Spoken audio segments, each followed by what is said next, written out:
Divaldo Franco, pelo espírito Manuel Filomeno de Miranda. Perturbações espirituais. 6. Restabelecendo a dignidade.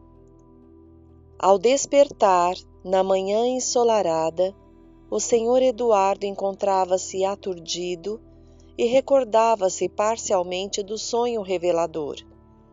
Alternavam-se-lhe no íntimo bem e mal-estar, estranhas sensações defluentes do conflito que se lhe instalara, como resultado da insensatez de comportamento.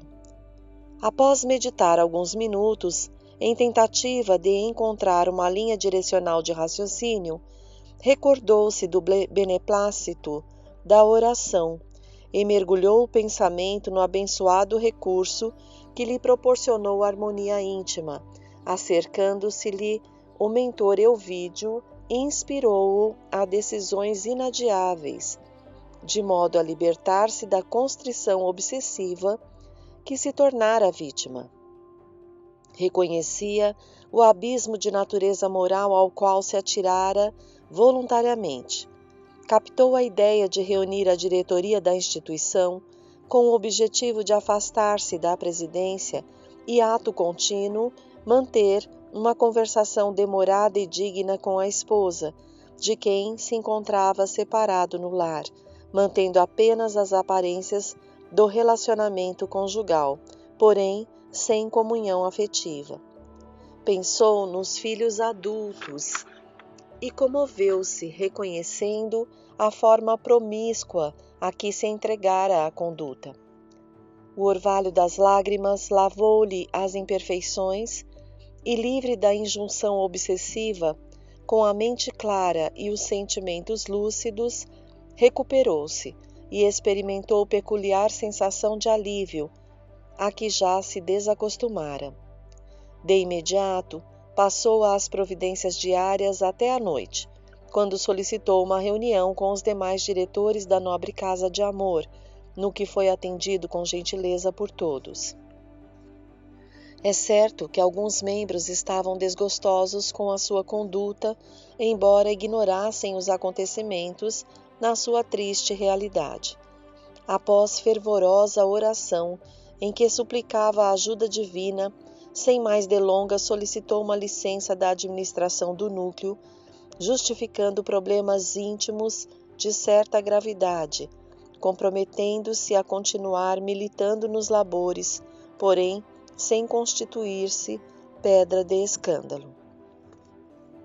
Afirmava-se incapaz de permanecer na direção do abençoado Instituto de Iluminação e considerou que ele próprio se encontrava necessitado de redirecionamento pessoal e espiritual.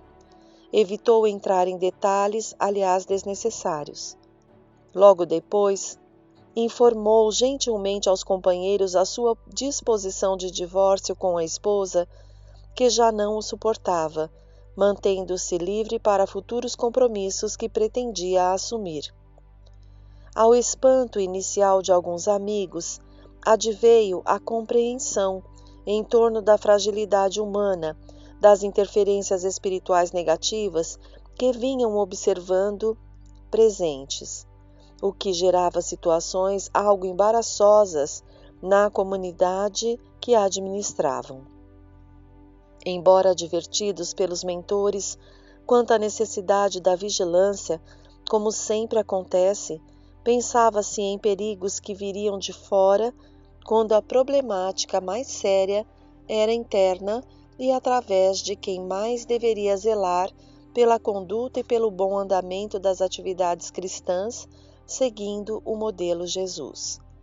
Houve momentos de grande emoção no trabalhador, em despertamento e pedidos de desculpa, como de perdão, a fim de que lhe não fosse negada a assistência fraternal e se evitassem comentários desnecessários em torno do acontecimento.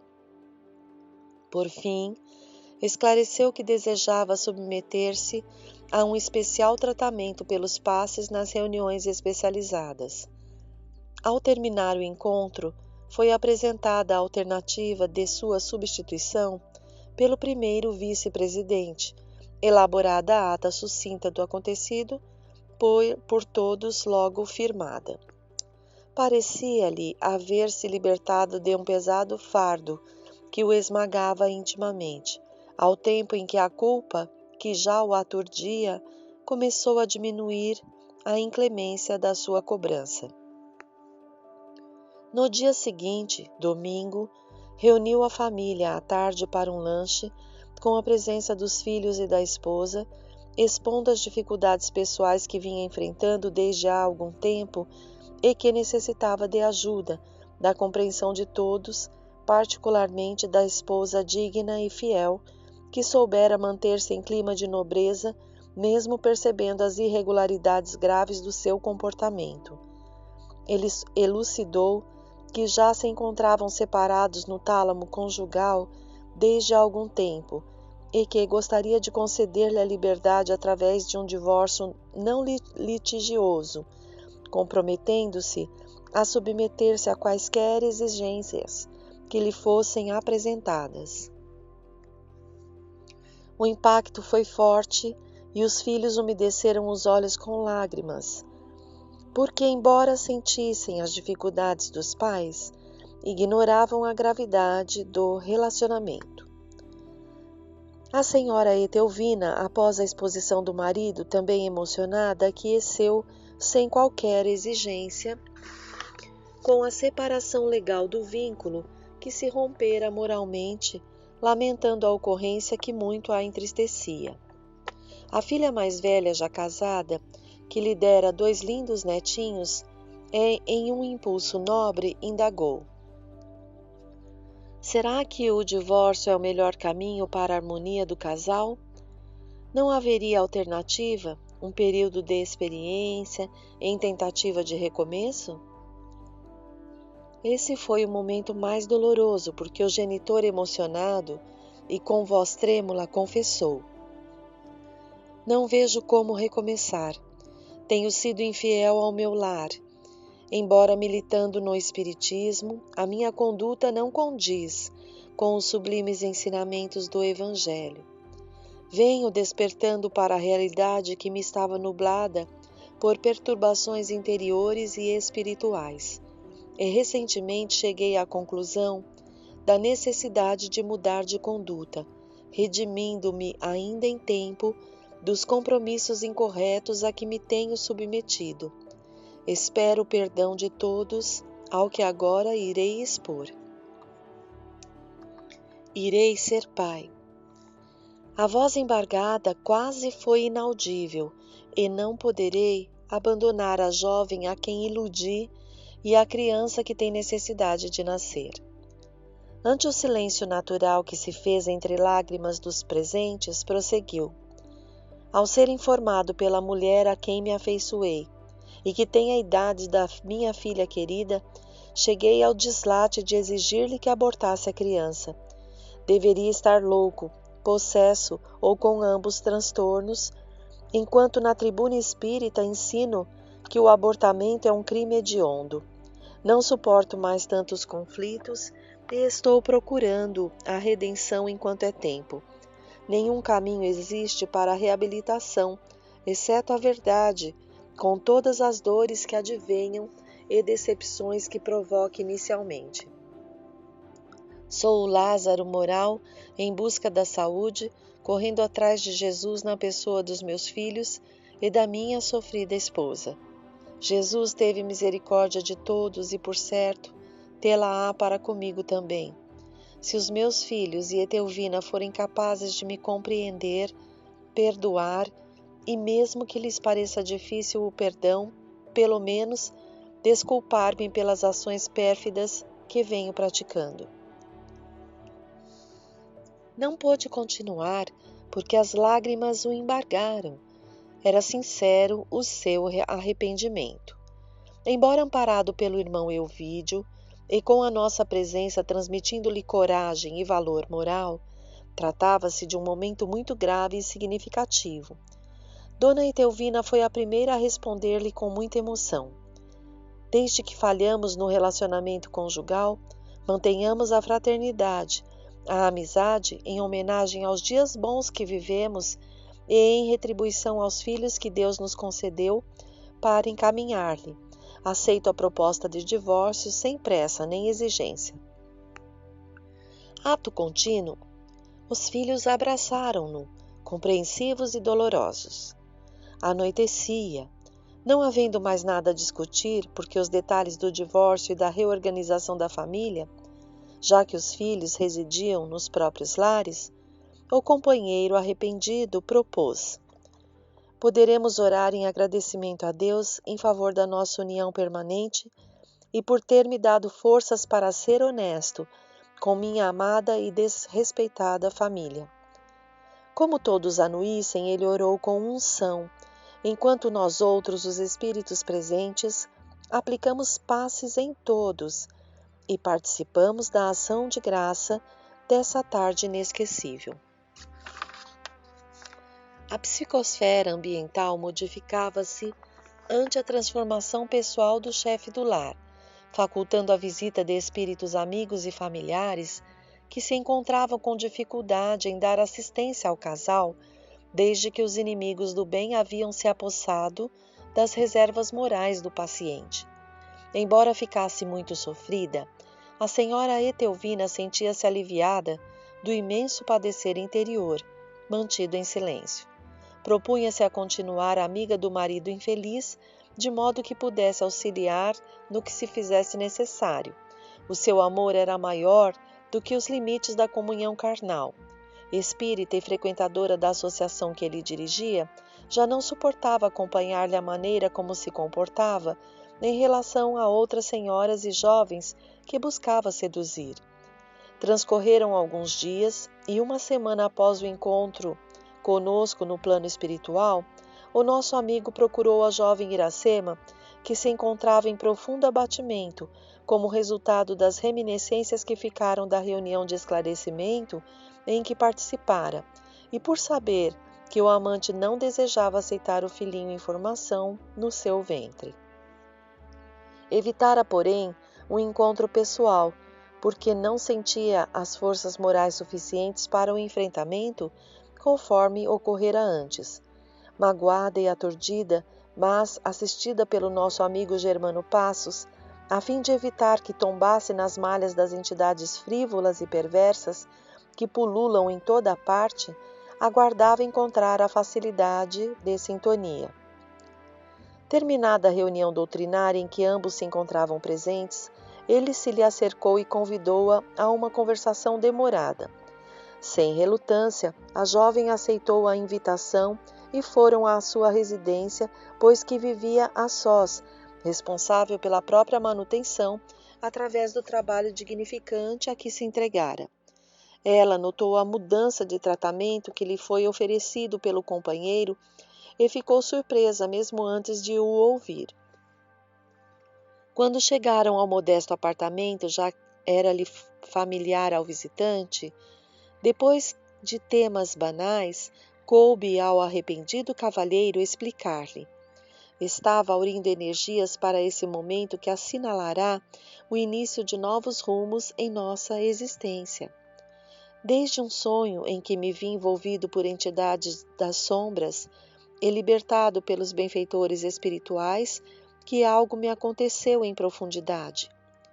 Aqui estou para reafirmar-lhe o meu amor e dedicação, inclusive assumindo a responsabilidade pelo nosso futuro filhinho, que em breve teremos em nossos braços. A jovem não podia acreditar que aquele ao seu lado era o mesmo homem que, não fazia muito, a induzira ao abortamento criminoso, mas antes de lhe fazer qualquer pergunta, ele sintetizou os acontecimentos dos últimos dias, desde o afastamento da diretoria da instituição ao divórcio que propusera à esposa, a narrativa de todas as suas defecções aos filhos e à mulher. Minudenciou as emoções que agora o dominavam e o sincero desejo de construir com ela, se o quisesse, um novo lar em bases de dignidade e afeição pura. Muito comovida, a moça sentiu-se envolvida pelas vibrações da esperança e da alegria incontida. Agradeceu-lhe a coragem e as propostas apresentadas, lamentando os prejuízos que aquele afeto entre ambos causara. Sentiu-se apiedada por Dona Etelvina, porque os filhos do casal já eram adultos e tinham a capacidade de entender os acontecimentos. Antevendo-se, amparada e sentindo a presença dos espíritos amigos que ali nos encontrávamos, pediu-lhe que fosse feito um estudo do Evangelho de Jesus, a fim de coroar com bênçãos as emoções do momento. Tomando de um exemplar de O Evangelho segundo o Espiritismo de Allan Kardec, na pequena sala arrumaram a mesinha do centro, colocaram uma jarra com água e, com toda a simplicidade da vida cristã, oraram juntos e abriram o livro da verdade, detendo-se na página Obediência e Resignação, que, portadora de diretrizes sábias para a construção da felicidade relativa a que se tem direito na terra, renovaram o ânimo, equiparam-se da fé que transporta montanhas e da coragem para os inevitáveis enfrentamentos e cobranças a que seriam submetidos. Os julgamentos das pessoas amigas são como terríveis armas de que se utilizam para exigir superior conduta do próximo, como se estivessem envergando a túnica nupcial da elevação e da falta de erros. Por isso, a lição do Mestre em relação à mulher surpreendida em adultério é sempre atual e oportuna. Quem estiver isento de pecado, erro e culpa, que lhe atire a primeira pedra. No processo evolutivo de todos nós, sempre assinalamos os equívocos e os fascínios pelo erro, por estarmos impregnados nos velhos vícios que trazemos de reencarnações passadas. Felizes são todos aqueles que reconhecem a própria vulnerabilidade e tentam ser melhores hoje do que ontem, que buscam superar as más inclinações e, através dos mecanismos da austeridade e do bem proceder, vão se libertando das chagas morais que infelicitam, com a coragem de subir aos alcantis dourados da vida para respirar o puro oxigênio do amor e da caridade. O largo período referente ao trânsito do processo da evolução antropológica, dos instintos à razão e desta à angelitude, deixa marcas profundas em forma dos impulsos primários dominantes, que resistem bravamente aos esforços empreendidos para as percepções dos sentimentos superiores.